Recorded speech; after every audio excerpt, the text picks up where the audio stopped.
Everybody, welcome to the first Off the Mindcast, brought to you by Fractal Minds.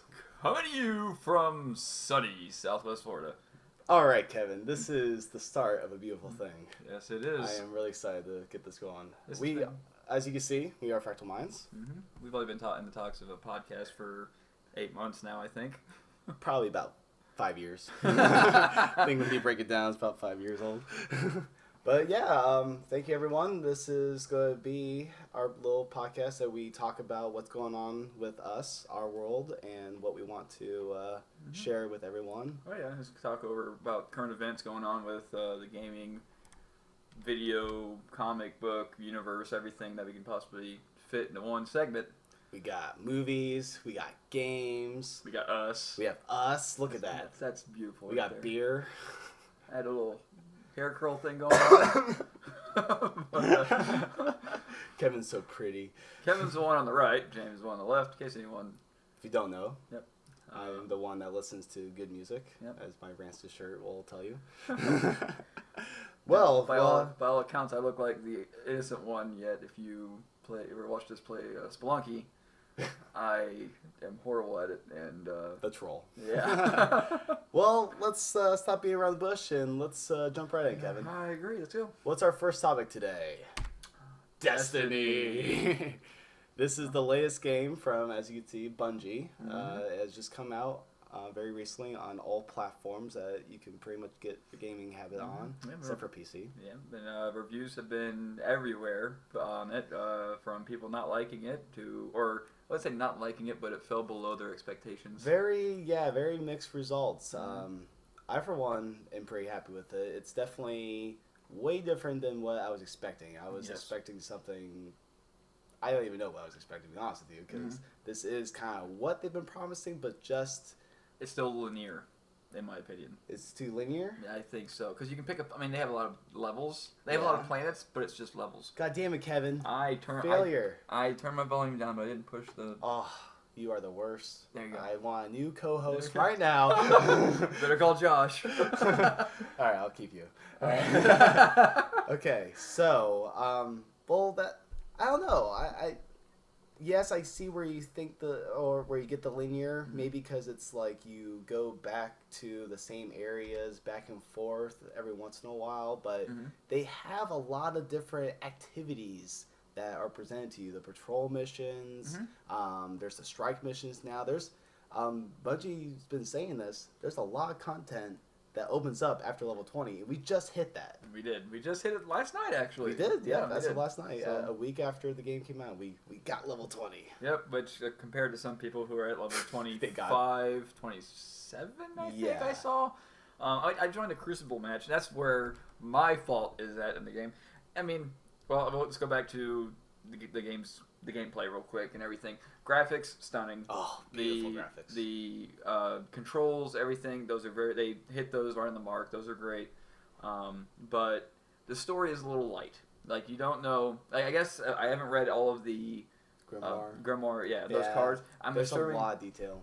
And unfortunately, like, I like it, but at the same time, I don't. I know where this spoiler alert, we're a dead guy, basically, who's brought back to life by this ghost. And Guardian. Yeah, the Guardian, yes. And we're almost like Guardians of the Galaxies. Oh boy. Are you Groot? I am Groot. But the thing is that I guess maybe what they're going for is if you're dead for many years and you're brought back to life, you would be lost with what's going on in the universe too. Sure. Maybe that's what's going on in this world. Maybe that's what they're going for.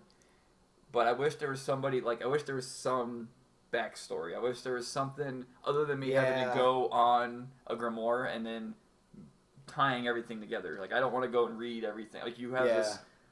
There's so much money that was dumped into this game. Like, they could have did a little more with their... I read somewhere it was only 30 minutes of cutscenes. Only 30 minutes. Yeah. Well, I mean, compared to Metal Gear Solid, where the whole game is... yeah, that's too much. How much cutscenes... There's saturation.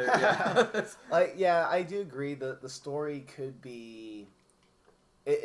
It seems like in this game, they're definitely setting up for an epic adventure. That's all Bungie has. They have the space opera down to a T with Halo series. I mean, if you break down that series, that's just a mindfuck of weird things that happen. But Destiny, it's a little light right now on that, but I think they're setting up the universe for that. Yeah. I think they definitely focused on the game and playing that first, and the story is kind of like just a little stepping stone. Yeah. This is just to get an introduction, and I hope they do expand it to. It is a very interesting story. I definitely haven't given up on it. The when I went and bought it from GameStop, I spent $100 because I got the... They got you. I got the game. They got you. I got the game, and they talked me into buying the expansion, is it? For the expansion pass. It's like some kind of special moon mission, even though we're already out on the moon. There's going to be a moon mission and another thing I didn't really pay attention to it. Yeah. That's the thing. Bungie has an Activision, the fine makers of Call of Duty franchise, and the money... So money was there was money to be had in this game. And I think enough people bought it that, you know... It was the #1 game in the UK, and it was the #1 new IP for this console generation so far. It's the #1 new IP. I think it sold like $500 million worth of dollars. So the only thing I'm not looking forward to is the battle going on between Microsoft and Sony over exclusive content for the games. Yeah. I'm looking forward to it, but then again, I'm not, because there's gonna be things that the Sony's gonna have that I'm probably gonna be super jealous of. Actually, we are getting that content. That's kind of the mismarketing that is happening with all this exclusive content.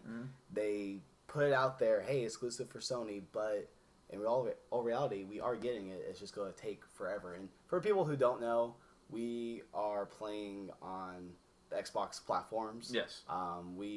Last generation, we both had Xbox 360s and loved them to death, I would say, for myself, and I know Kevin did too. I also had a Wii and a PS3.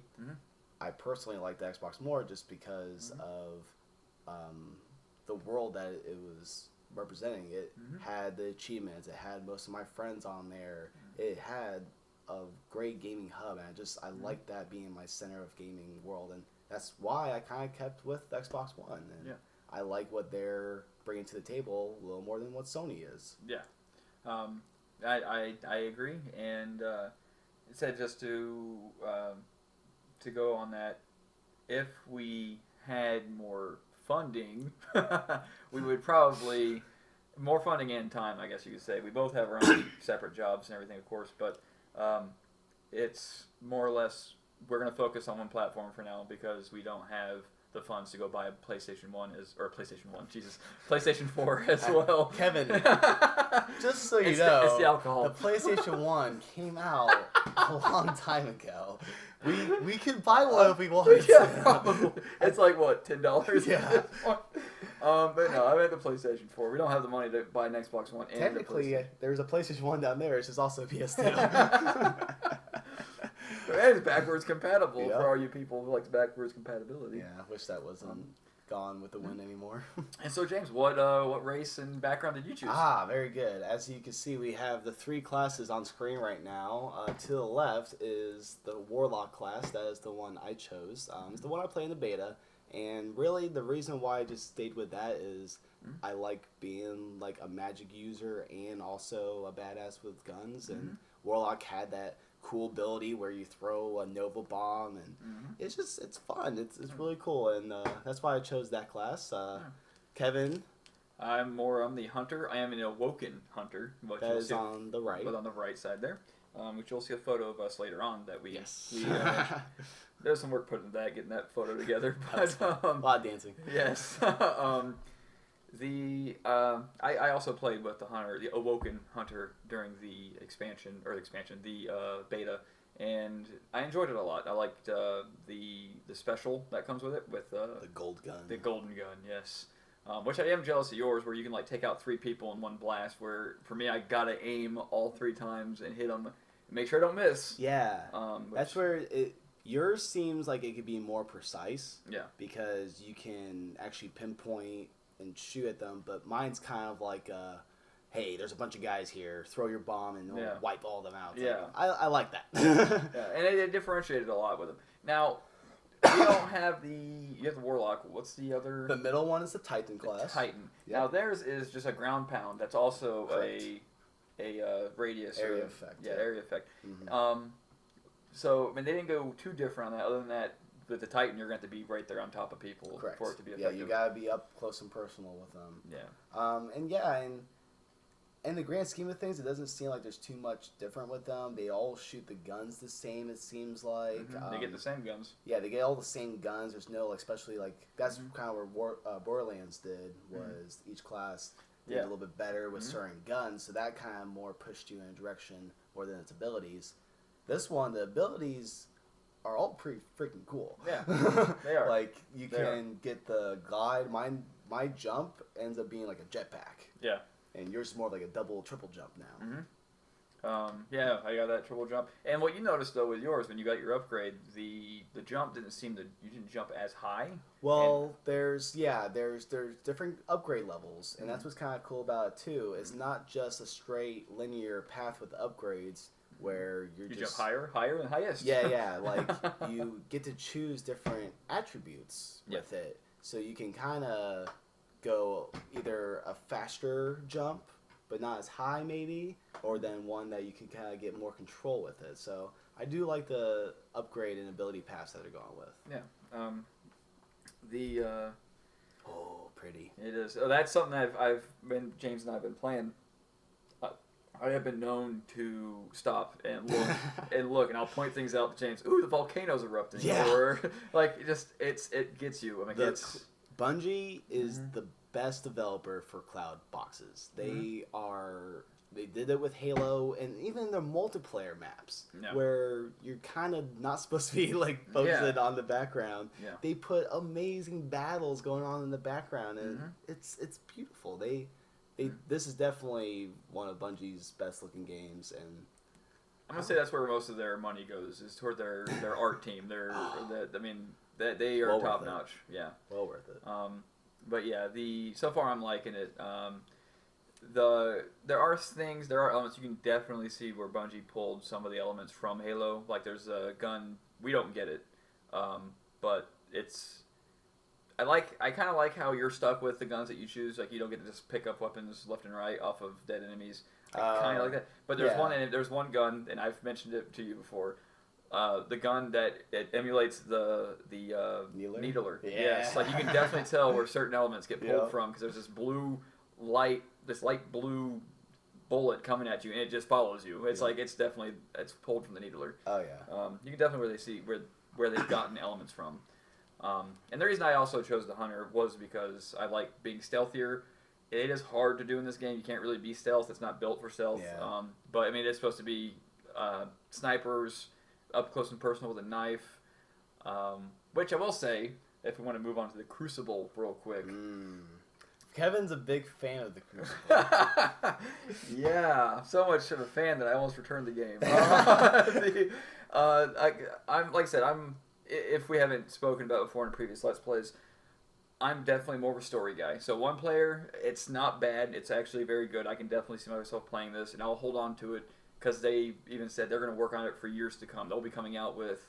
They don't see this as a game like Halo. Not even Halo. Halo didn't oversaturate with every year. They came out every 2-3 years, I think. It was a 3-year cycle for Halo. Yeah.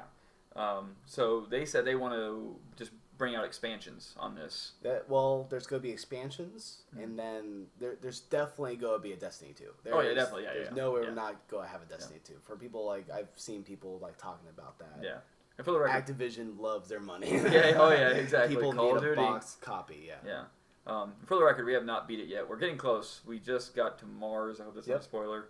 Whatever. But yeah, it's go just to Mars. Different planets. Yeah. So we've made it to a few different planets, but we have not beat it. So we're not saying, oh, there's a cliffhanger ending. There's definitely a Destiny 2. We're not saying that. We're just there's gonna be Destiny 2. Yeah. The popularity of it, and I mean, it's the first new franchise, so they're going to learn from this.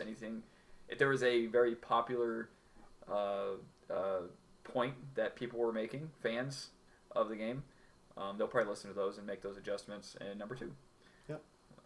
Let's see what's next. Oh, wait, where'd that fellow go? Oh, just kidding. Probably in the middle of Guardians of the Galaxy, probably. Yeah, probably. Oh, well, we'll get back to that photo. Well, let's move on to our next topic. I think overall we're pretty positive on Destiny. Yeah. There's some little things that we kind of had our problems with, but overall, especially on my end, I'm a big fan, and I've been enjoying the hell out of it. Actually, we did get on a point before, if you want to go, just Guardians of the Galaxy, but because we were talking about the Crucible and everyone went into it. Oh, that's right. But Crucible, I have noticed, and James actually mentioned, I get my ass kicked. I get my ass handed to me with a hunter. There you go. There's another whatever. The Crucible, put it this way, the last mission I had, I was level 18, and the lowest level after me was level 22. There was level 24s. Yeah. And there was a moment where there's a lot of moments where it seems like I'm fighting other people, and even though the levels, your level advantages, what do they call it? The level advantage is supposed to be disabled. Yeah. But they are all super powerful. Like, his hunter class, you can upgrade your abilities to where you only stab him one time at your current level, but then you can be a double different stab, level. Yeah, and double, triple stab. Yep. And it's just like, well, I stabbed a guy, did not kill him. He double stabbed me, killed me. So that happens a lot. I feel like I'm getting one hit killed a lot. Either my reactions aren't as good as other people, or they're all headshotting me. I don't know what's going on, but there's definitely a lot of that. The multiplayer reminds me a lot more of Titanfall and Call of Duty more than Halo. Which, sacrilegious and all, but I had not played Titanfall yet. But I will eventually. I need to get back in Titanfall. That sunk me in big time. We'll talk about Titanfall another time, but okay, next one. Now I didn't want. Let's go back to Guardians of the Galaxy. This was such a great movie, Kevin. Blew me away, definitely. I knew it from the moment I saw the first concept art. I think I have that in this little slideshow. I just had this feeling. I had this feeling that Marvel was going to have something special, that they knew exactly how to do this. They just, for people who don't know, the Guardians of the Galaxy, which when this movie was announced a couple years ago, no one knew who the Guardians of the Galaxy were. I'm guilty of this. A month before the movie came out, no one still knew who they were. I knew Rocket Raccoon. That was it. He was definitely someone I was looking forward to a lot. But, I mean, they were C-list, D-list, if you want to be honest with you. After this, they're going to be A-list. Oh, yeah. Oh, trust me. They're already there. Yep. But they're a ragtag group of anti-heroes, really. One of the characters in this game, or the movie, started out with being the villain, and then she joined the good guys, Gamora.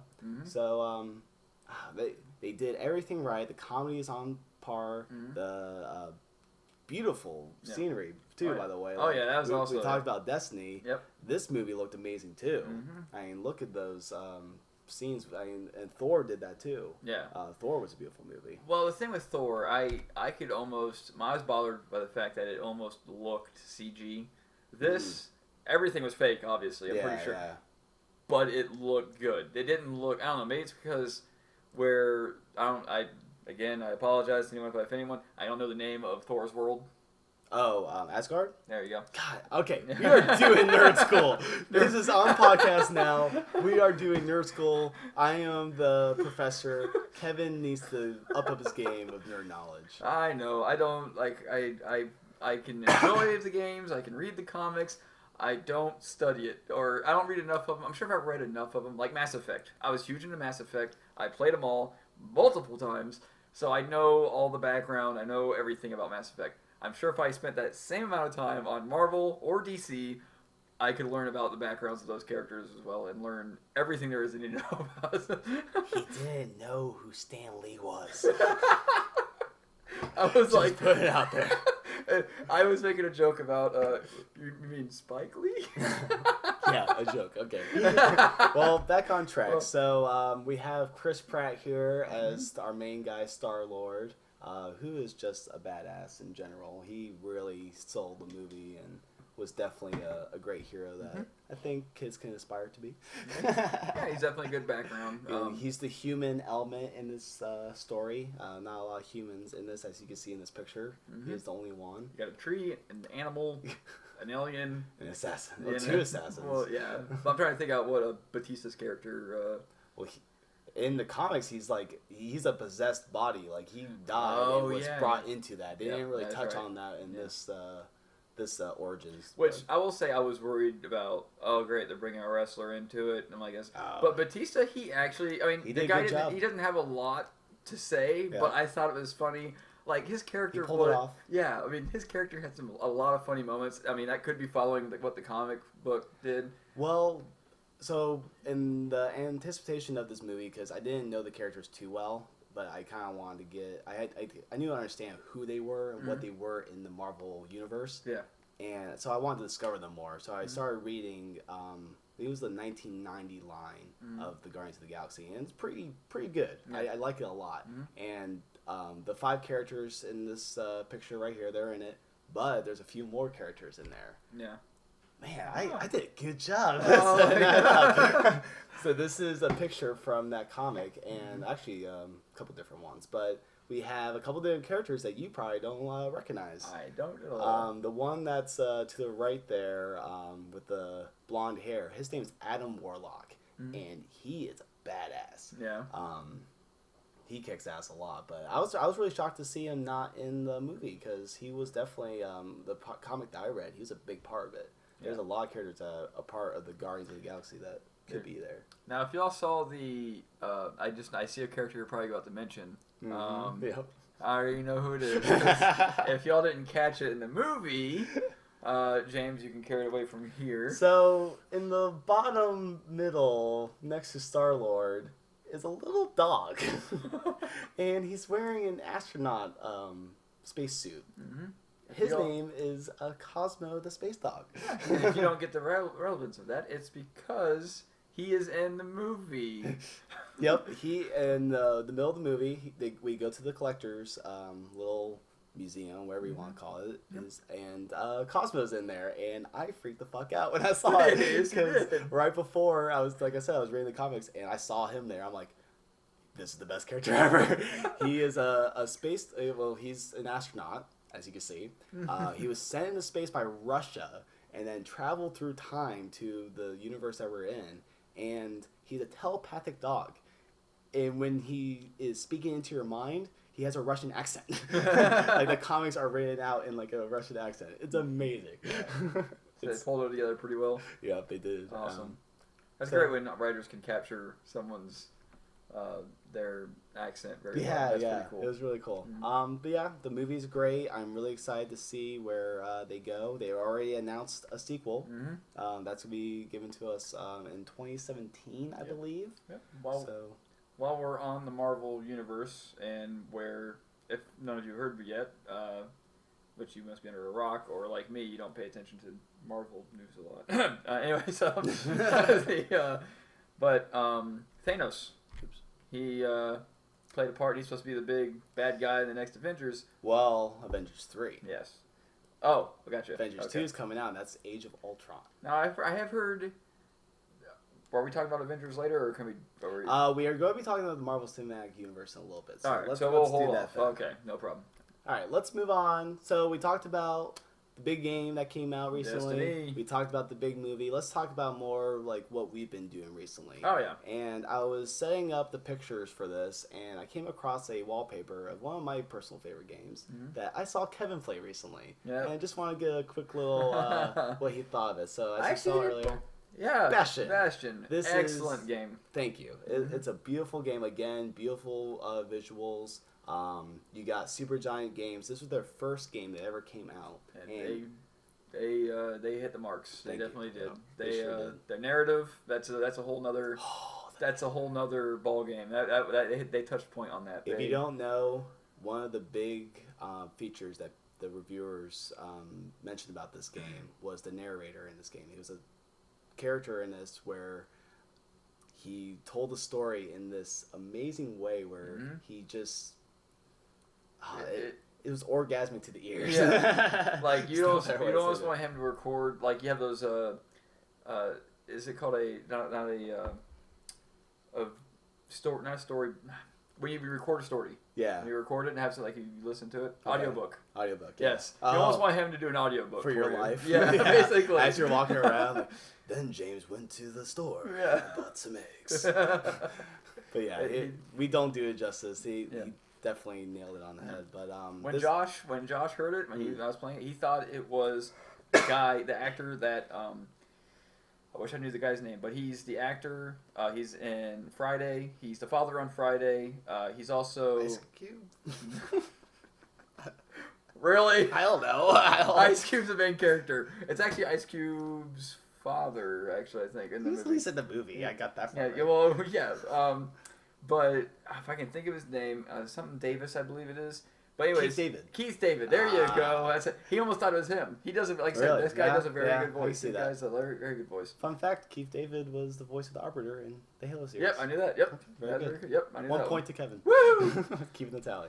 So, just kind of want to shout out for Bastion. Story, not only is the story good, the story's good, the art is good, and most of all, the music. The music is kick-ass, okay? I'm one of those people, if it's not the story, the music makes the game. The music can play a large role in Mass Effect 3, and it plays a major role in Bastion. Like, all the music, every level. Our other person, Scott, who works on our website, he bought the CD to the game because he liked the music so well. Like, he just listens to it. I mean, it's that good. And the gameplay's fun, too. Yes, it is. It's a great mechanic of you have 2 weapons to choose from, and you kind of have the different play styles with that. So also, just to attach it back up on the narrative, when you choose your weapons, you can choose 2 different weapons. Every time you choose 2 different weapons, the narrator has something different to say every time you choose weapons. It was so smart. They did a great job with that. That was their friend, by the way, too. The Supergiant Games at this time, they've been a bigger studio now after that success, but when this game was first being made, it was a team of 5 people. Holy crap. Yeah. 5 people made this game. That is pretty amazing. And for the voice for the narrator, they just grabbed their friend and put him in the closet, basically, and hooked up a microphone and made some beautiful narration. So, yeah, it's Logan Cunningham is his name. Ah, there you go. Shout out to Logan. Yep, great job. Awesome job, man. I'm pretty sure he is doing pretty well for himself. If he's not, I'd be very upset. But yeah, I hope there's someone that picks him up. He did well. He pretty sure he did a voice in their second game. They made Transistor. It was right now a Sony exclusive. It's also on Steam. Yeah. Steam is a great platform in itself, but Transistor came out on the PlayStation platforms. So next topic is we're going into that's pretty cool. I never saw that. Yeah. This is when they announced the Xbox One version. But that's big news. If you did not know, Microsoft, the company behind Xbox and Windows platforms, they bought Mojang, the studio that made Minecraft. And Kevin, guess how much? What do you think the cost of a studio that basically makes one game? What do you think that cost is? Mind you, it is the most popular game probably ever right now. Yeah, definitely, because you can do so many different things. But what do you think the cost of that studio would be? Well, I could nail it on the head because I ended up reading just play along. Okay. What would you think the cost would be? Oh, $2 million. No, they're much worth than that. Come on. Let's see. Let's do. $100 million. Okay, I see where you're coming from, but you are crazy, man. Yeah. This studio is worth obviously $2.5 billion. Jesus Christ. $2.5 billion. That's with a B, folks. With a B as in boy. B as in boobs. Yeah, B as in boobies. So that's amazing. That's a lot of money. And I read a little article where Microsoft does not expect to make that money back right away. It's not one of those purchases where you make that the next year. No. Obviously. Basically what it is they could have sat on that $2.5 billion in the bank and with interest make $250 million in interest. Yeah. They're betting that owning Mojang will give them more than that. Yeah. That's their goal. Yes. And what kind of your first instinct when you hear this is, are they going to like stop all the platforms? Yeah. Because obviously when you think Microsoft, you think of Xbox and Windows. Oh yeah. You don't think of Sony. You don't think of Nintendo, and that's where well actually not Nintendo platforms, but a big amount of people play Minecraft on iPhone. Yep. iPad. Yep. Android. Yep. PlayStation. So there's a lot of platforms. But they are going to keep development of them. They said they're not going to touch it. They want Minecraft to continue to be the success that it is. Yeah. They want to be a big name for it. So that was happy to hear. I'm really happy to hear that they just want to increase the development power that Mojang has to make a really cool game. But you better bet your ass any future games is going to be Microsoft exclusive. Yeah, I mean, I'm really curious to see what happens. Now, also, the thing you didn't touch on with Mojang was the most important factor there, or the most important guy there, was not part of that deal. Well, he was a part of the deal. That was my next topic I was going to bring up. Oh, yeah. Notch, the maker, the only person that was in Mojang when this little game was just first being popped in his little head. Notch, Marcus Pearson, he is gone. He left the company. Yep. He did not want to really have the success. I mean, obviously, it's good to have money, but he was just a nice little programmer that wants to make games, and he didn't really want the big juggernaut that he had. Yeah. I did read up a little bit on that because it was, this is big news. James is definitely a news guy. He'll be the one bringing up all the stories if you haven't noticed. But that was one thing even I had to look at, and I did see that he, like you said, he did not want this. It's bad to say he didn't want the success, but he didn't want all of the people. It was very demanding, put it that way. He wanted something he could just enjoy, he could just work on. With the money he just made, I'm sure he's set for life. Pretty much. So he can go make he can make the shittiest game ever. It will not affect him. He'll still have probably a scotch in one hand, and he's probably sitting in a mansion. So. That's kind of the thing too. After Minecraft was a thing, and this was years ago now because this has been around for a long time. Yep. He was making other games. He had Scrolls, and who knows how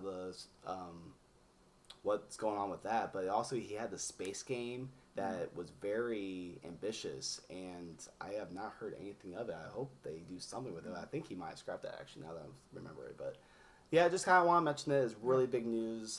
Really kind of shook a lot. And the rumors were going on the week beforehand, so we kind of knew this was going to happen. Especially a rumor of that level. They even had the dollar amount. Yep. So, okay, well, obviously it's going to happen, but we had to wait for official confirmation. Yeah. So, what we got next? We have... Oh, yeah, this beautiful picture of Minecraft. I was looking everywhere for this thing. What? I like it a lot. Yeah. That is pretty cool. Yeah. It took me forever to find it. Wasn't it a poster or something? I think so. Yeah, that's pretty awesome. Yeah, I like this one a lot. But anyway, next topic is Nintendo. And what would you think we'll be talking about with Nintendo? That their console's not doing that great? No. The Wii U? Wii U's a joke. Yeah. They need to do something else with that. But no, this is console related. If you don't know, Kevin, they announced a new 3DS. Oh boy! Yes. Now, you might be saying, they just came out with 3DS. And they even just came out with a 2DS that removed the 3DS elements. Yeah. Well, this is the new 3DS. Alright. What would you guess they added?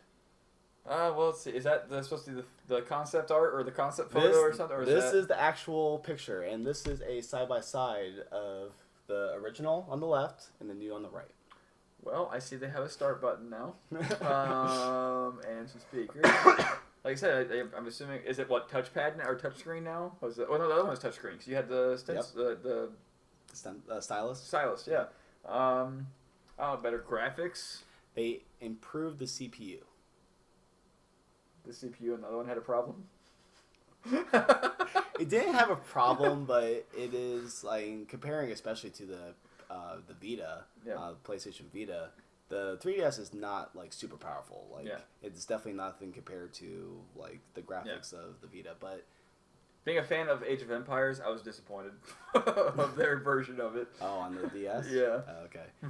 No, the 3DS, the new one that I've heard was it just improves the CPU. Yeah. And there's going to be games only exclusive to that, which I don't believe is going to be actually happening. The route that they did like with the Nintendo DSi, when they added a camera and they promised having games that take advantage of the camera, never happened. Yeah, it's happened a couple for games, but never like groundbreaking games. So Nintendo's always seemed to be about finding that new innovation. They're trying to. They never seem to take what their fans like. They have let's just put this perspective here. They keep on running on the Mario franchise. I'm probably saying the same thing a bunch of other people have already said, but they're running on the Mario franchise. They're running on Metroid franchise. They're running on the Zelda. Not even Sonic's exclusive to them, right? Because Sonic is like Sonic's Sega. Yeah, well, yeah, okay. So Sega, they can sell it to any brand they want. Like they have Mega Man, they have Kirby, they have. There's another big Mega one. Man is Capcom. Well, I mean, Mega Man you don't see on any other. Yeah, you do. Oh, it is on the Microsoft. That's right. I, see it on the arcade. I did see that on the arcade. Nerd school. Yeah, nerd school again. Well, I mean, I guess I could blame those companies, but I mean, they just need to find something. They need to find something outside of their comfort zone. So, like a new franchise. Yes, and has there been a calling for a new 3DS? Has there really been a calling? Not at all. They keep doing this. They keep on. Instead of releasing new games, they're releasing new hardware and thinking that's just what sells now. Yeah. They're taking the Apple approach where they can just release a new hardware every year. And frankly, I'm putting my foot down. I say no, Nintendo. No. Bad Nintendo. All right. Like no one likes Call of Duty oversaturation, because it's a money grab. That's all it is. Yep. So they keep on spewing. They keep on spewing a Call of Duty every year. So what? Nintendo's gonna start spewing a new console of some sort every year, handheld or at-home console. Yep, that's what it seems like. That's basically what they're doing. Now we're talking about the Bourne series. I saw this little news article and I thought it'd be kind of interesting. I was intrigued by the Bourne series. I definitely liked the Bourne Identity a lot more than the other two, the Bourne Supremacy and the Bourne Ultimatum. Yeah. Then he spinned off into Jeremy Renner movie, which no one really wants to talk about. Yeah. But I just wanted to bring this up because the news was that Matt Damon and the original director of the Bourne series, Peter Greengrass, they are back to make a new one. Really? They are making a new Bourne movie for 2016. Wow. I just want to show Clive Owen because I liked him. He's a pretty cool guy. So is it going to follow the books? Or not really sure. They didn't really say. They basically just put out that they're making a movie together. And I thought it was kind of cool that they left the series and now they're coming back. Yeah, they've all been pretty good. And, they must want to make like a couple $1 million. Who wouldn't want to make a couple $1 million? Yeah, I know I wouldn't. I want to be stuck in my menial job. So, now we mentioned that, now we're back to Guardians of the Galaxy. And what would you think we're talking about with Guardians of the Galaxy? What could we ever possibly talk about news-wise? The Avengers. Not quite. I definitely want to shout out that this movie is the #1 box office of 2014 so far. Nice. Little movie that no one knew the characters of, and of course it's a Marvel movie, so everyone's going to see it, obviously. Yep. It made $300 million domestic, biggest box office 2014. What do you think it overtook for what was number 2 spot? Number 2 was it one of the Batman? What is now the number 2 spot? One of the Batman movies for this year. Oh, sorry. Movie that came out this year. What else came out? This is the concept art that I was talking about, by the way. Yeah, Groot. He looks like a mean mother. Well, Groot's a mean motherfucker, dude. He is the prince of his. He doesn't look like a raccoon. He looks like a chipmunk now. Rocket chipmunk. Yeah. That's pretty cool, though. So what did it overtake? Jeez, I haven't. I'll give you a hint. It's another Marvel movie. Damn, I'm like, I don't know why I'm drawing blank. The movie that it overtook was Marvel's own Captain America, the Winter Soldier. Okay. Yeah. So between the two movies, they have like 500 million domestic, probably actually closer to 600 for this year alone. Wow. That's just domestic too. Worldwide, who even knows? I'm sure there's a site that tracks that. Yeah. Now, I will say that I love Guardians of the Galaxy compared to... okay. The Winter Soldier? It is Captain America, Winter Soldier. There is, spoiler, 10 minutes of the Winter Soldier. Everything else is like an Avengers... It's a spy movie.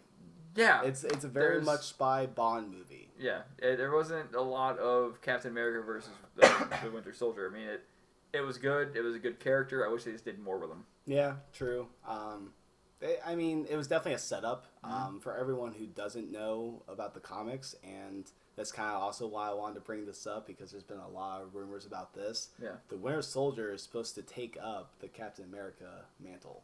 Really? Yes. Wow. Steve Rogers kind of does his own thing, or perhaps dies. Oh, wow. And Bucky Barnes, his trusty little partner, now the Winter Soldier, who's all mind-controlled, what have you, he's supposed to be the new Captain America. And there's rumors where these two might be leaving. And we've already kind of talked, well, we haven't talked about it, but there's been talks of Robert Downey Jr., Iron Man.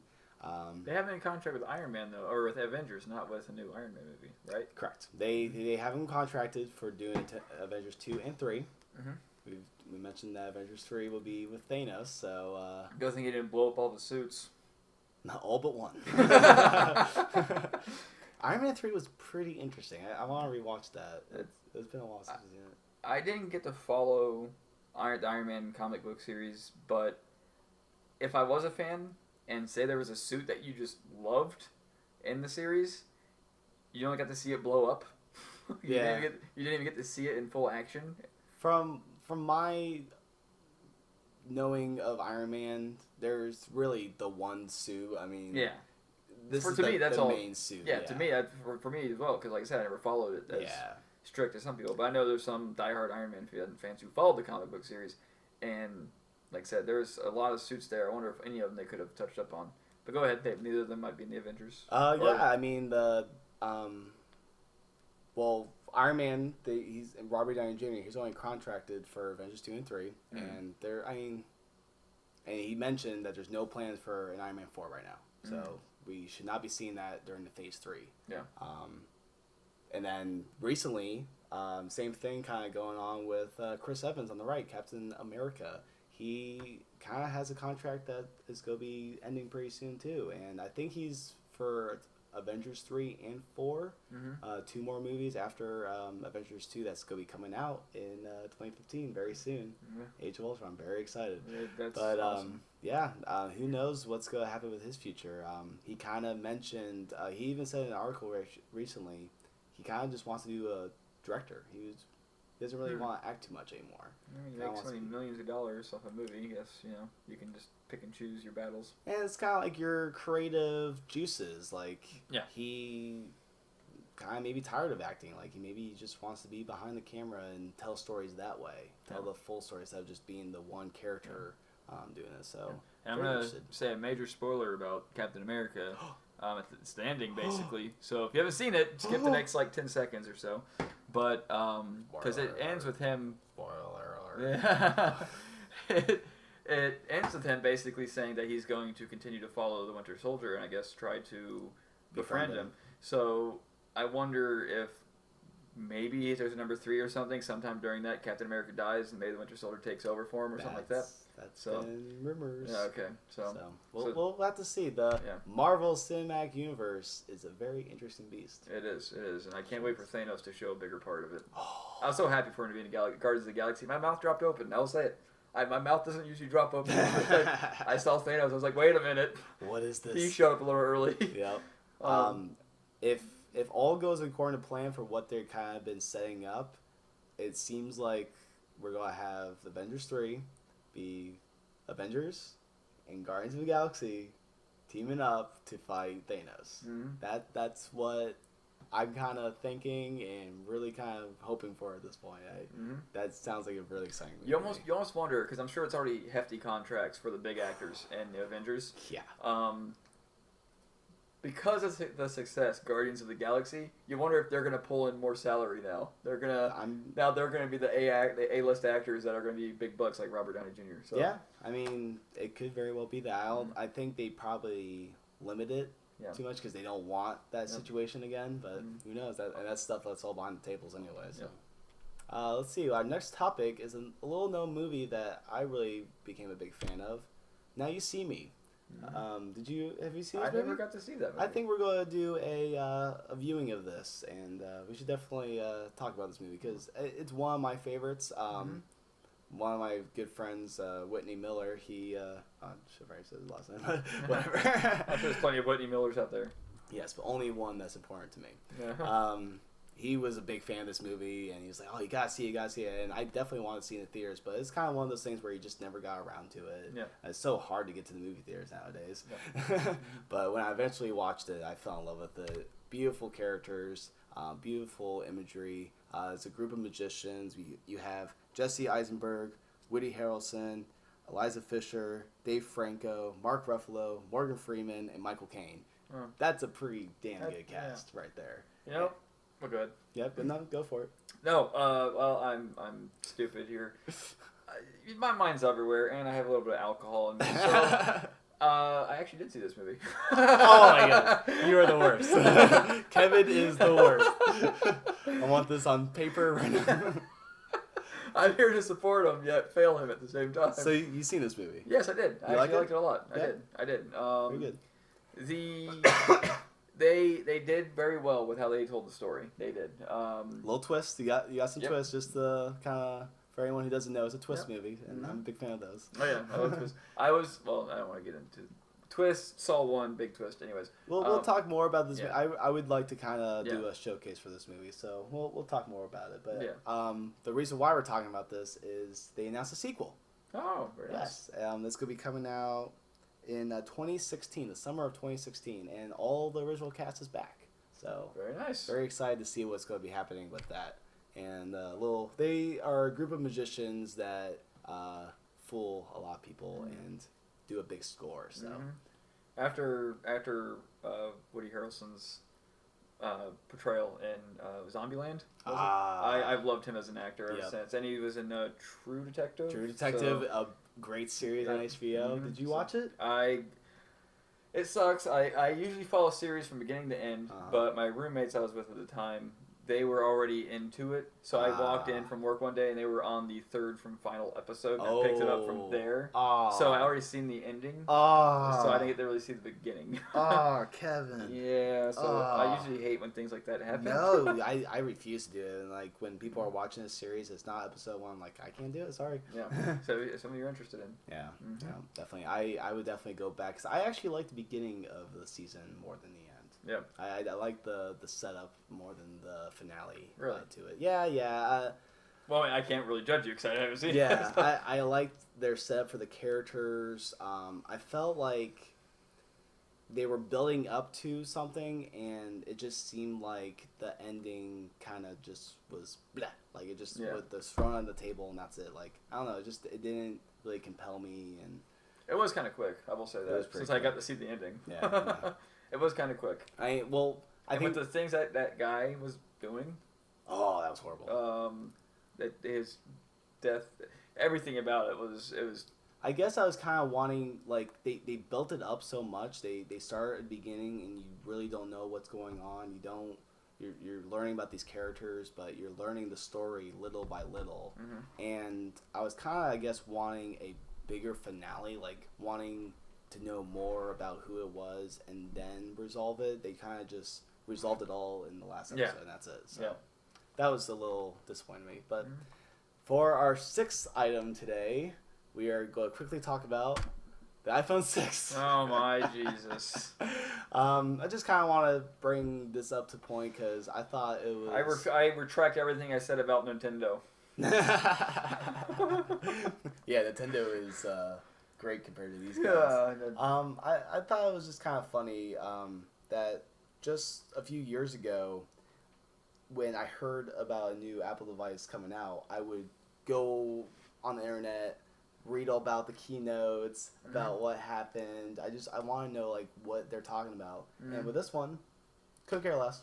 Yeah, I mean, what is there any special features that we should know about? I have no idea. Does it pour you alcohol? Probably not. It probably just pours on itself. Probably. I mean, I'm sure it breaks just as easily as all the other ones. Yeah. Drops one time, it's game over for a $500 device. I wasn't really too interested in learning about it because I'm not going to be buying it, and I have no intentions of buying it, and I'm just not interested in that platform anymore. We're both Windows Phone users, and I just happy with mine. I love the layout of it. Like that's what I'm kind of just bored with. The iPhone in general is their layout. So. Oh yeah, and the iPhone. Now, just to throw it out there, that small, thin, cube phone is more expensive probably than our Xbox One. Without a contract? Without a contract. Oh yeah, definitely. It's crazy. Yeah. There's a lot of power in there, but yeah, that's a good kind of perspective for it. But hey, on contract, that's where. I mean, we can Skype now on our Xbox. We can. We sure The only can. thing that our Xbox can't do that does is make an actual phone call. That's kind of what Skype is a video call. Yeah. So there you go. Yeah. FaceTime. When. Yeah. Fuck you, Apple. Ooh, excuse me. There goes that sponsor. Oh darn. So off of the news, we're gonna start talking about how Kevin and I have a fascination with achievements, and we are achievement whores. Yes. My name's Kevin, and I am an achievement whore. We after when the Xbox 360 came out and they introduced the concept of achievements, it kind of changed how I played a lot. I always play games to completion, like I try to, but this really kind of drove you to do certain things. Yeah, do certain things to just get that little thing that says, "Hey, you did that. Yep. Here's 5 points." Yeah, exactly. And I have a love-hate relationship with achievements because say you want to complete a game, goddamn Simpsons. Hey, don't skip ahead. There are things like there are certain achievements that require you to probably play the game numerous times. Mass Effect is a perfect example. Yeah. They had one. They had one where you had to beat it on hard, then you had to beat it on the hardest difficulty. Okay, beat it on hard, and then you beat it on the hardest difficulty. And the hardest difficulty doesn't get unlocked until you beat the game. Actually, no, I take that back. There's a normal difficulty that doesn't get it.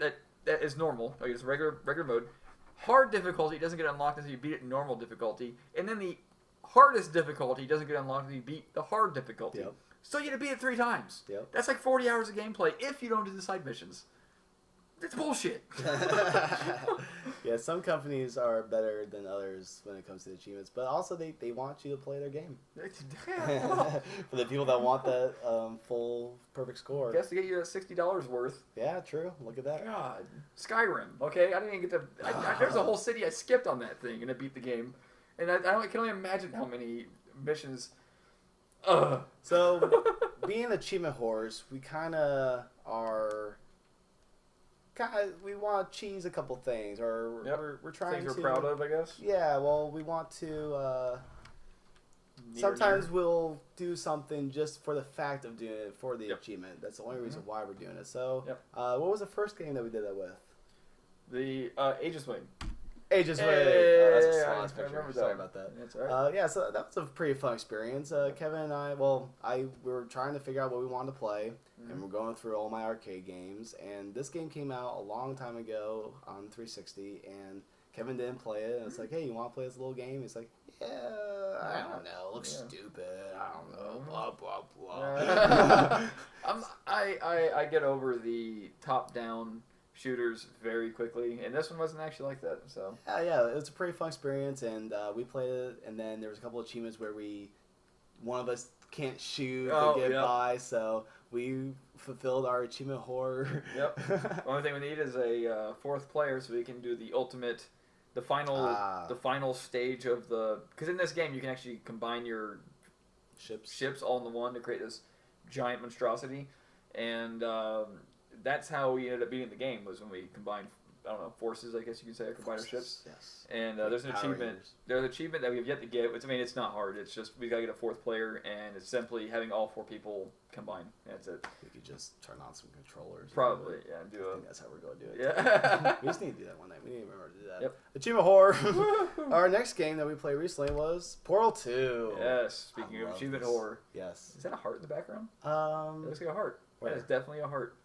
The shape of the picture behind the woman. That is the shape of a heart. You mean the portal? Well, yeah, but that whole thing, it's like the shape of a heart. Like, it has that shape. Oh, like I a see, human at heart. the top. Okay. No, the whole thing. See how that looks like a heart? And that's like maybe like an artery at the top. No, it's like the shape of a portal. The oval? It is that. Oh, I guess it is that too. Well, the top of it throws me off. Yeah, the very top kind I of see looks that like now. the arteries. Because of GLaDOS. Yeah. Yeah. Anyway, it's pretty cool. It's We did a couple things in this game where we just did it for the achievements. Yep. So just kind of wanted to mention that. Let's watch that for some achievements. You know, I mean, I'm not gonna tell you which one. There's only like 8 of them that come out, 8 videos. So you can choose. You can find out which one by watching them all. Yes, that's how you're gonna find out by watching all our videos. Only by watching our videos will you get those achievements. So Kevin mentioned this recently. This was the game while he was on vacation from work. He kind of was obsessed over The Simpsons. Yes, it was a pretty good game. It was very funny. I'll give it that. I mean, it had so much in it. It was a lot of fun. Yeah. I enjoyed playing it a long time ago, and it was really funny to come in one day and see him playing it. I'm like, all right, cool. And then the achievement horror in him overtook him one of these days, and he's like, I'm going to get every achievement. Yeah. And there was one point where he was very frustrated. Oh, I think it was a boss battle, which is a dance. Oh, it was Guitar Hero basically, or Dance Dance Revolution, whatever you want to go with that. It was kind of like that, but the song they had was awesome. Like I said, that was annoying as crap. And then you have 4 playable characters: Maggie, Marge. Well, Maggie is the baby with her. Yeah. Lisa, that's who I'm thinking of. Marge, Lisa, Homer, and Bart, of course. And they all have their own special abilities, but they all have their own collectibles as well. So you had 4 achievements right there, because each one of them had their own collectibles. And then you had a 5th achievement that was tied into those 4, that if you collected all 4 characters' achievements, all of them, you get the 5th one, too. So it was like an achievement tied into other achievements. And that just took forever. There was one that was, the end boss was one of them, which was, I had to beat God. And then, there was another one that was even more. It's mostly like a time travel, time trials. That's what kind of got you. That's what it was. God, I hate time trials. Yeah, I normally don't do that too, and I beat the game and I skipped all the time trials. I was like, yeah I didn't touch those. Some of them are super easy, and then they boggle the mind on some of them. You're like, why? I mean, it makes it unfun almost, but only on a few missions. But I will say that was my first completed game, I guess you could say, on achievements in I don't know how many years, and I fucking did it. Oh, right. Very good, Kevin. I just did a Family Guy reference in Homer. On Homer and The Simpsons. They did a crossover episode, so there you go. Yeah, they did. You did a crossover. They did. So, the game that I completed recently, well, I kind of brought this up because he completed a game. That's why I brought up The Simpsons. Wanted to show off his achievement of completing a game. My game that I did recently was Super Time Force. Which was free on the Xbox One here recently. Yes, correct. It came out on the Xbox One and the Xbox 360, and I was going to buy it. I was really excited for it, and then kind of waited because money is tight and all that other stuff that happens. And then Microsoft's like, hey, you can have it for free. Yeah. It's like, awesome, this is great. And I played it, had a great time with it. There's some really cool time manipulation mechanics that you go with it, all the different characters. If you die, you go back and pick a different character, and you can save that character, and then you can combine your powers together. And that was really cool. But the achievements, they're really pretty good achievements, actually. They weren't too difficult. I beat the game, and I got most of them, and I was like, okay, maybe I'll try to get all the achievements. Mm-hmm. And there's a lot of collectibles in the game, kind of like with Simpsons. You have to collect these gold glorbs, what they call it. Yeah. And you got to get 10 of them in the levels. Mm-hmm. And for the most part, I collected most of them. But then I had to go back and find a couple of different ones. And it was just a fun time doing it. I put on some podcasts and basically did that and played the game, and it was a good old time. I enjoyed it a lot. Yeah, and I've kind of stayed away just because like I've seen some of the not narrative, but their text. Yeah, like, and it looks like it could be pretty funny. It looks like it's like a pretty funny game. Just how they have certain things named, and I've tried to stay away just for the fact that I plan on playing it, and I hate having games ruined for me. So I stayed away. That's an excuse. Yeah, well, staying away from you, like right now I'm stuck between a few games myself, but I do plan on playing this, and yeah, I definitely recommend it. It was a great old time playing a game. So with that, this is Kevin. Do you want to explain this next segment? What's this next segment going to be called? It's going to be called. I got the movie. I have our channel stuck in my head. Can we decide on what the Fractal? Yes, what the Fractal. For now, then So when you're going to, you're driving to work or whatever. Well, set up what this little segment's going to be. Oh, it's just going to be oddball stories or things that are happening in our world that are just asinine. Just kind of gives you the what the Fractal. There you go. Clean it up a bit. Yeah. Said what the fuck. Yeah. Well, just call it what the fuck. Why not? This is the what the fuck portion. But so when you think of convenience, you usually think of drive-thrus, and if you need to go pick up food or something, you drive to work. We've been known to do that before. Now you can go. Now, if a loved one dies, you can stop by the funeral home in a drive-thru and basically just pay your respects on your way to work. You gotta be shitting me. Are you? No. Basically. Where is this at? This is in Michigan. The name is harder than heck to pronounce, but it's a place in Michigan that the guy decided that. There you go, Saginaw. I mean, who's going to say that right? Saginaw, Michigan. Of course, Michigan. Yes, and basically what the funeral director, I'm just going to read a little bit of this post right here. You may find people who are afraid of funeral homes. Now they can view their loved ones from the convenience of their car. And it said Ivan Phillips, owner of the Paradise Funeral Chapel. Yeah, exactly. So I wanted to bring something to Saginaw that we've never had before. I don't think anyone in the world has had that, just to say. Who wants this? As the funeral industry is changing rapidly. I'm just going to read a little excerpt here. The funeral industry is changing rapidly. So my intent, was to bring something here that was accessible to the community. As cars pull up to the drive-thru, curtains move back after a sensor on the ground detects a vehicle's weight. The drive-thru so the curtains open. You can view your loved one basically behind a bulletproof glass. It protects it from the inclement weather, and it's for the comfort of the disabled. We wanted to provide convenience and accessibility for our customers for the times and days they don't want to get out of their vehicle. Someone died, so it's inconvenient for you to get out of your vehicle. Uncle George died, but It's inconvenient. It's so inconvenient. I really have to go home after work. Why don't I just drive by him? Yes. Wow. So visitors at the event welcome technology into the funeral business. And I think it shows how far advanced people are, especially since we live in such an advanced society, is what one person said about the new introduction into the funeral home services. This is unreal. Yeah. This is really what the Fractal. Yeah, basically. And just a very ironic thing happened. Josh, who's not with us today, he's up in Tampa. He's no longer. He's just not with us today. He was on his way to Tampa, and this is what I was laughing about before. I said, no, I'll just share it when we get to this part in our segment. Blah, I'll get podcast? it out. Yes. He passed a giant truck full of caskets on his way.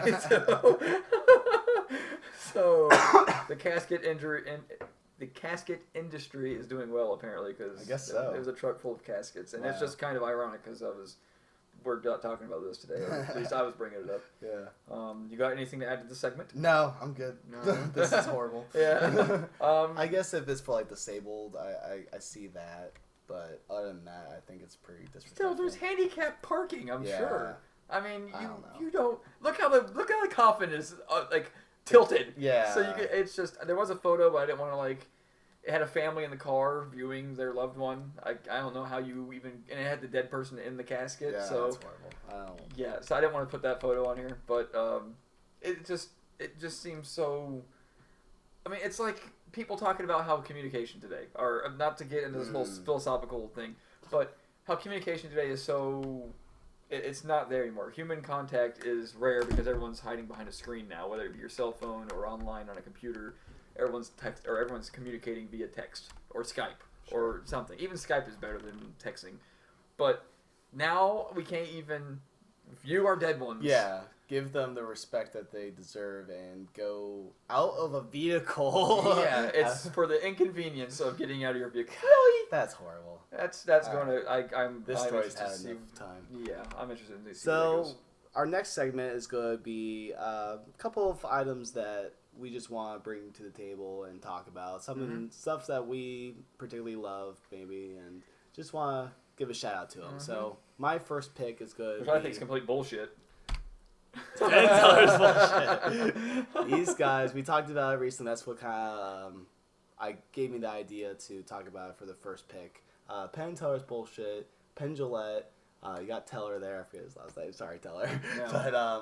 But the great comedy duo, great magicians. They always fascinated me when I was younger, where they show the trick and then they show you how they did it. Yep. That the cardinal rule of magicians of not showing a trick, they say, "Fuck it, we're gonna show you how to do it," and kind of that really kind of gives you like maybe I could do that or something like that, and that's kind of like where they go with the bullshit too. They talk about water bottle industry. They talk about recycling. They talk about feng shui. Yeah, we talked about that. PETA. Oh, the PETA episode's so great. I almost forgot about that. That is a beautiful episode. That's the one I'm going to recommend. For anyone who has not seen this show, go out and see the PETA episode. If you don't have any idea what PETA is, it's a great idea of protecting animals and doing that. PETA is full of horrible people that support firebombers, and you can learn from the episode. I do not like PETA, but I do love Penn and Teller's bullshit. I've watched a few of them.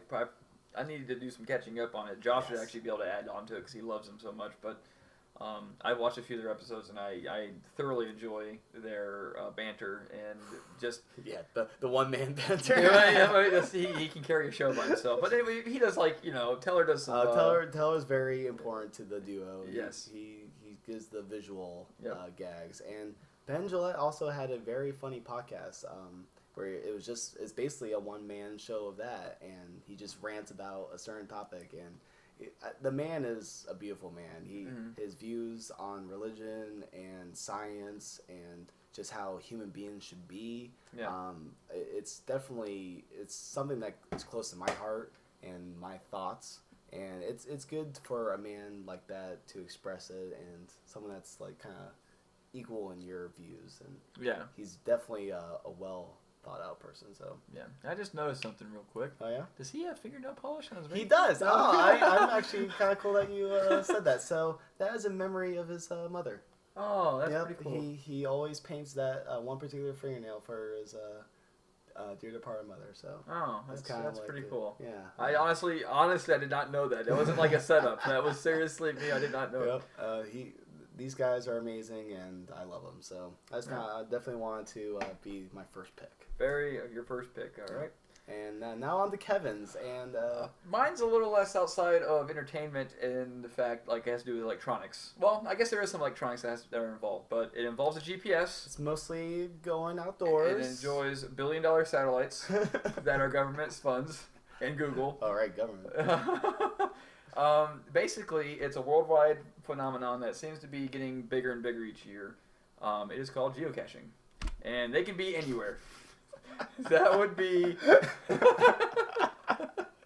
the hell are you doing, Kevin?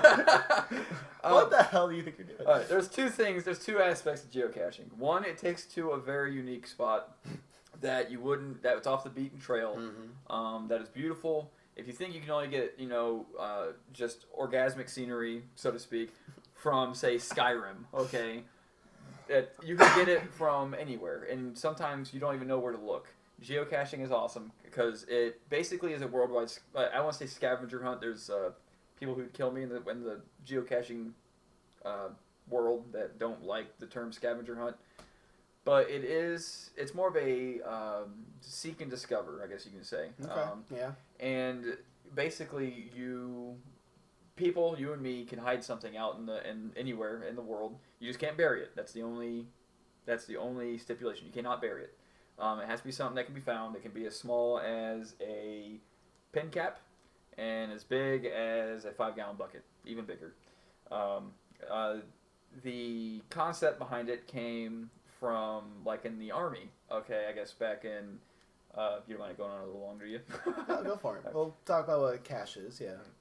Geocache is a container where you hold random items, and anyone from all over the world can put stuff in there. They can put little trinkets.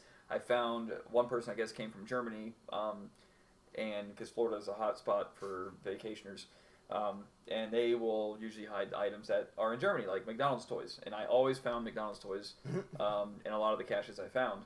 And the bonus to geocaching, like I said, is finding places you don't know exist or aren't as well known. There you go. And this is Highland Hammock. It's in in central Florida, maybe just below it. But that is on a catwalk in Highlands Hammock State Park. And I mean, that just looks like it was painted, basically. I mean, it looks, in my opinion, it just looks gorgeous. And the thing behind geocaching is people hide things, and you have to go out and find it. The only stipulation is they cannot be buried, and they have to be 1/10 of a mile apart at least.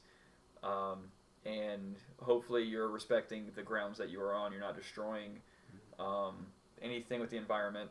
You can put something maybe on a tree somewhere. I know a lot of people put pill bottles. They'll duct tape camo to a pill bottle or something, like leave it with a lid, obviously. And when you find it, you're supposed to open it, take out not all the contents. You can look through it if you want. Usually you won't find anything inside of it unless it's a bigger container. But usually you find whatever little notepads inside of it, you sign it saying that you found it. You go to geocaching.com where you start your account and you log the... you can go on there and log that you found it on there, so it keeps track of everything you found. But also the point of logging the physical logbook that you find, say, on this catwalk, I think there was one. That way you can't just go online and just say, oh, I found all these. The cache hider can actually go to it and verify through the list and make sure you did find it. And if it's not on there, they can actually delete your find. I mean, it's pointless to lie about it. It's not like you're going to get a reward or anything like that. My EP is so big because I found all these caches. Yeah, I mean, it's not. It's more or less, get outside. You use the GPS. You can either use the app that's on your cell phone, or you can use I have a GPS that I bought that I can basically hook it up to a computer and download all the caches in a certain area. I never got a photo of me actually holding a cache, which you're not really supposed to. But my friend and I, we went there. It's still in Highlands Hammock State Park, but yeah, they're all over the world. If you go to geocaching.com and you look at the map of Earth, all the continents, everything is filled. Everything, basically. You won't believe what you're walking by on a daily basis, and there's something probably hidden there. Yep. It's right where we work. There's like 4 or 5 geocaches, very very close. So I mean, it's something that is pretty cool. I've experienced it a little bit myself, not as much as Kevin here. Where I used to live at my old apartments a long time ago. There was a beautiful lake right down the street from us, basically, and just had no idea that it was there. And you kind of have to walk off the beaten path, and it's definitely not something that maybe we should have been back there. But it was beautiful, and the only reason why we went back there is because of this geocache. Yep, it helps discover. Right here in Fort Myers, there's actually one of the only mineral pools, I guess you can say. It's a mineral, basically like I guess in Asia, a lot of people there use it because it helps with the skin and it cleanses your body, I guess. Yeah. But it's one of the only ones in the entire country. It's right here in Fort Myers, right off. Like I said, it's behind a hotel. Like you rent a room in the hotel and you actually get to go there for free. Kind of smells sulfuric, kind of like rotten eggs because it's a natural spring. It's one of the only natural springs in the entire country. And there's a geocache there? There are different types of geocaches. There's a natural one, which means here are the coordinates. The cache is here. Go find it. Basically, there are mystery caches, which means you got to solve some kind of mystery. Don't go to these coordinates because they're not there. Basically, you got to solve whatever's on the cache page, which looks like a question mark. And once you solve it, it gives you coordinates to go find it. Then you have an Earth cache, which actually teaches you about everyday things that occur here on Earth and teaches you about the outdoors a little more, which would be what the mineral spring was. That's what I was looking for, spring. The mineral spring is a natural thing that you can learn about, and there's like a board there that you can learn about it, what natural springs are, how they're found and produced and all that. And then you have multi-caches, which is basically like a natural or a regular, is what I meant to say before. You show up, you find the cache, and that cache will give you coordinates to another one, and you don't get to sign the logbook until you find the very last one of them. If the cache hider is nice, they'll tell you how many stages it is. That way you don't start on one and ends up being 10 stages long and a few miles. Usually there's a certain parameter you got to fit with multi-caches. You got to stay within so much. It can't be one on the south tip of Florida and then the next stage is on the north tip of Florida. That doesn't happen. It's usually on one trail. You'll find it. Like if you start walking a trail. It's of course a lot fun. It's much funner. That's not the right word I'm looking for. It's more fun to do in groups because you can all talk about things and that's why. What if I don't like people, Kevin? Well, then I guess you can just take your luck and go into the woods. Maybe I'll don't think go about out his there eyes. with my friend Kitty. Yay! That's Kevin with a cat. Yes. I was out geocaching, and there was this. Apparently, there's a house you can't see. It was on the other side of that road, and I guess the cat just had kittens, and it looks big, but it's actually a younger cat. And I kneeled down on my knee to pet the cat, and it decided to climb up my knee, climb on my back, and that's how it was. So my friend took the photo of it, nice. And that was one of the coolest cats. My friend almost took it home, but we didn't know how much those people wanted to keep their kittens, so we left it. But that was an awesome cat. Cool. It was. Well, geocaching seems to bring you to a lot of cool places. Yep. So. Geocaching.com. It's free unless you want to subscribe. Then you can to support it. Yep. It gives you a few extra caches. There you go. Mm-hmm. Well, now we're going to roll it back to where we... Oh, what the hell? Sorry for that. So, we have this pic here of us from Destiny. Yep. We got Kevin on the left, who's Awoken, and I am the Exo. I'm the Terminator. Yeah. Wow, you're only a level 11 there. Yeah, so that was a long time ago. So our suits are much different now. Oh, yeah. Mm-hmm. We're level 20s now. I'm using the blue shader. I think you were using like a purple shader, right? Purple and gold. Yeah. Freaking Cypress colors or LSU, whatever you're... LSU. Yeah. Yep. LSU colors. I'm not a big fan of LSU, just I knew about it. Yeah. So yeah, I just kind of want to show off our what our team was like. We played through the entire game so far, us together. Mm-hmm. We did like multiplayer by ourselves, but all through the story missions, we were the dynamic duo. Yes, it was a lot of fun. Yes. One dynamic I liked about it, and we did like one of the strike missions. We beat the strike missions where you fight ultimate big bosses. Yeah, big boys. At the end of it, we got in the middle and started dancing. Yeah, gotta show off our dancing moves. Basically, this game's ridiculous. All right, and this next picture is gonna be very up close and personal with Kevin. Yeah. What the hell is going on here? That was me playing FIFA. I started playing FIFA 14. And I'm big into sports, much bigger than James, which I'm going to, much like he's going to teach me about the Marvel Universe, I hope to one day maybe teach him a little bit. I know there's a thing called a home run. What sport? Football. You're fucking lying. Hockey. You're lying. I know sports. Come on. You make me sound like I'm just a lonely nerd. I know what fucking sports are.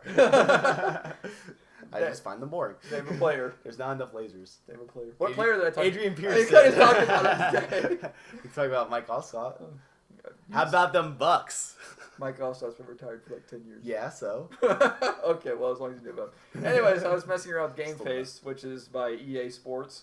They basically take this photo, and I did not use this photo. I actually deleted it. Bruni? Huh? Bruni? Bruni. Yep. What's Bruni? He's on the Manchester United team. Oh, no. He's my maiden. My guy. Oh, okay. FIFA. Football. Foosyball. Foosyball. Yeah, that real football, as some people say. Footyball. Yeah, footyball.